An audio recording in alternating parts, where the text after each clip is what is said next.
morning, and thank you for joining us for today's Market Outlook. Joining me today is Emily from our trading room to tell us more about the recent developments. Emily? The pound slumped against the euro and dipped versus the dollar as traders reacted to the crisis facing Prime Minister Sir Keir Starmer.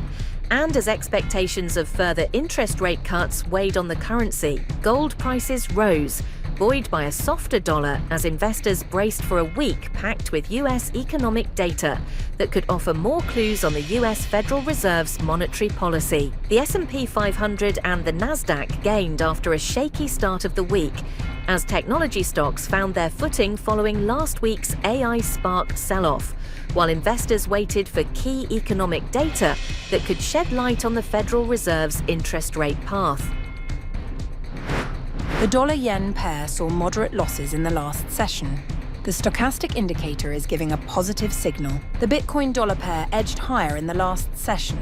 The stochastic RSI is giving a positive signal. Gold prices saw moderate gains in the last session.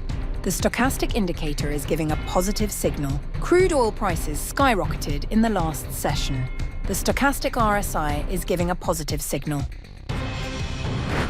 Over the next few days, the economic calendar will be filled with essential updates, including high-impact announcements and secondary data releases.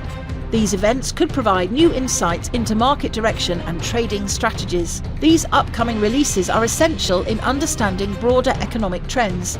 Investors should keep their strategies aligned with the potential impacts these updates may have. We hope that you've enjoyed our Tuesday's financial report. On behalf of all of us here, we wish you a productive trading day.